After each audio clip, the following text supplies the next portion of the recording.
I would like to start by thanking Joe Burrow for being an absolute beast of a quarterback and for helping me find my love of carrying on family traditions. As a kid, there were really only a few traditions I enjoyed. One of them was Halloween in all of its aspects. Another was my family's annual Super Bowl party. And the third one was going to Indian weddings, which I suppose isn't really a tradition. However, for a long time, I didn't really enjoy most other parts of my culture. When I saw the other Indian girls at school, I felt both envious of them and like I was better than them, because seeing the other kids made me feel like I wasn't Indian enough. I was jealous. They were all well connected with our local Indian community. I wasn't. By the time we were 8 years old, they'd been to India multiple times and I hadn't even been once. They could read, write, and speak in their native language, and some of them could speak Hindi as well, whereas I could barely hold a fluent conversation in Gujarati, my native language. Over time, I replaced my yearning to connect with my culture with a disdain for it. If I wasn't Indian enough, I decided I could be American enough. And this is when I started to think I was cooler and better than the other Indian girls, which I now know isn't true. By not getting my hair oiled every week by my mom, by refusing to go to Garba dance nights during the Navratri and Diwali season in the fall, and by refusing to eat Gujarati food both at school and at home, I thought that by repressing that part of myself, I would be more American. Since I felt more close with that American part of me, I lost any interest in being Indian. When I went to India for the first time in 2017, that's when I finally gained my interest. But even then, I raged and raged against going for weeks, and I fought with my parents because I didn't want to go. But it turns out I raged for nothing. Not only did I feel disdain as a kid, but I bought into the stereotypes. I thought India was a dirty place with no modern amenities, and that everyone was backwards and uneducated. But that's the furthest thing from the truth. It is undeniable that India, like every other country, including the one we are presently sitting in and standing in, has its own issues. But when I stepped off the tarmac for the first time into Bombay Airport, it became increasingly clear that India was so different than what I had imagined. I'm telling you, that is the cleanest airport I have ever seen in my life, and that is not what I was expecting at all. Not only that, I saw kiosk menus throughout the country, which is something I still don't see everywhere here.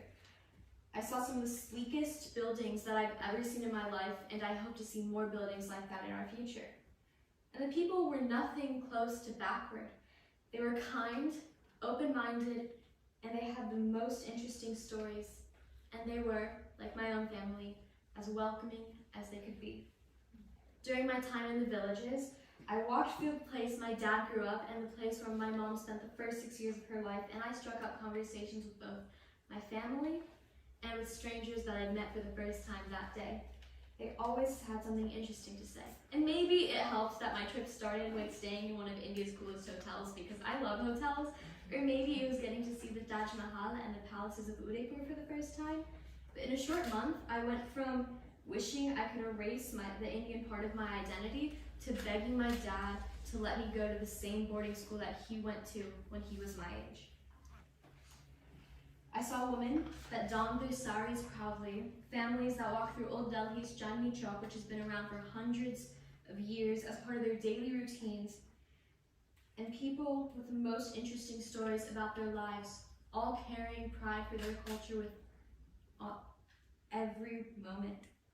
It was then that I found beauty in the color of my skin and started to finally be happy with the fact that I have gorgeous brown eyes instead of desperately wishing that I had blue ones.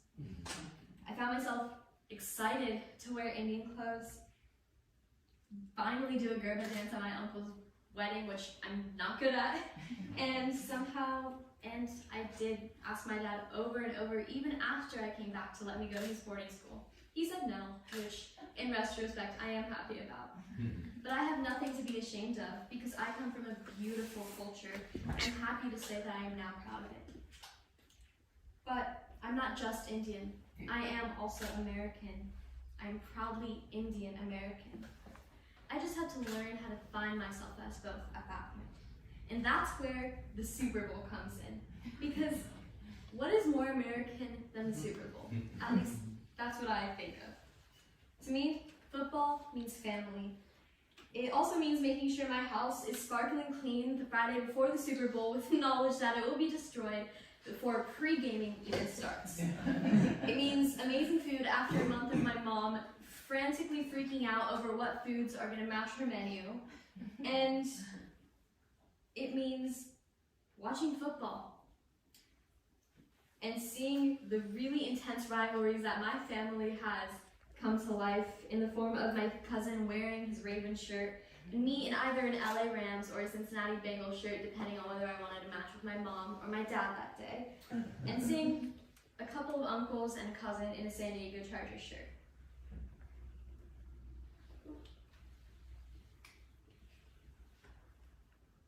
February of each year had to be one of the most exciting days of my life, and I awaited it fondly.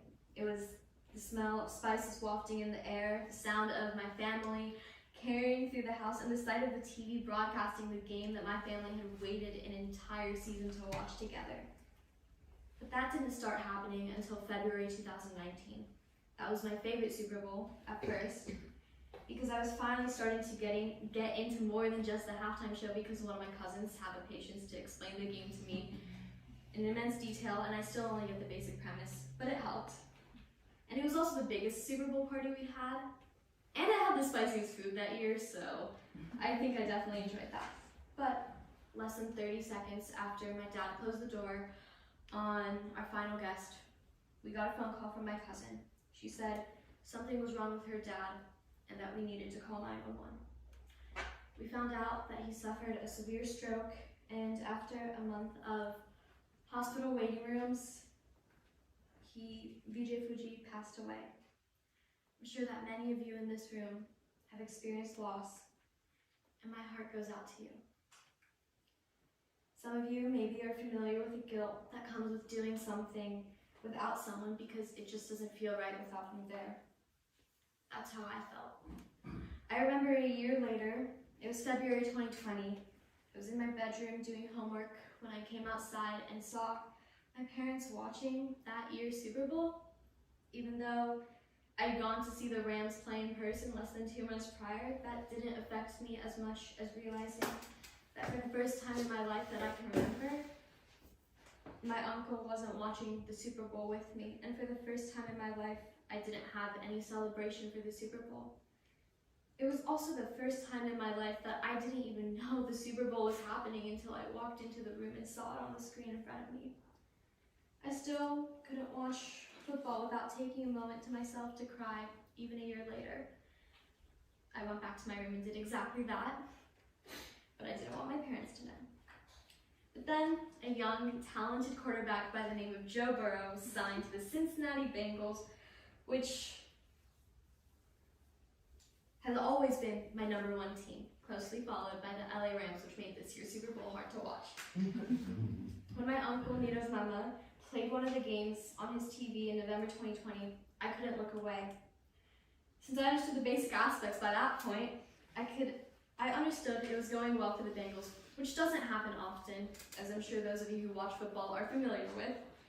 But then Joe Burrow got injured and was out for the rest of the season, so I didn't really care about the rest of the 2020-2021 season.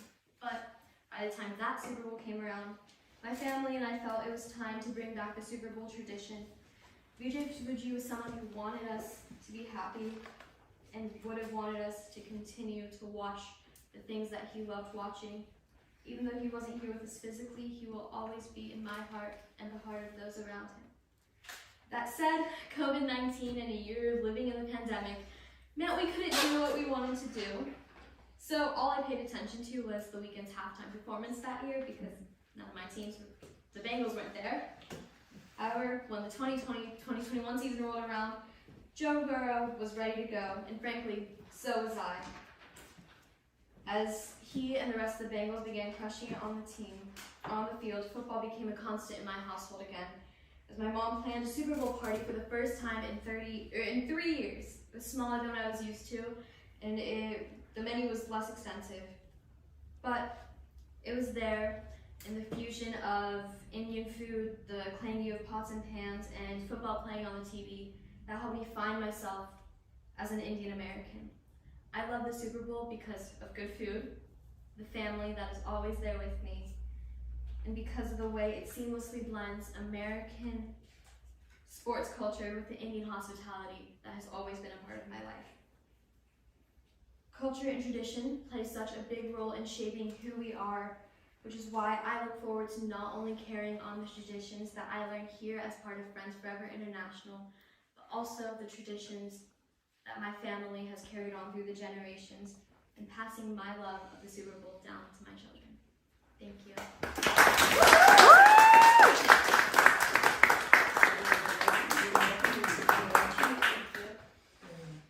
Acceptance, please, on behalf of the board. If you may make a comment before you leave.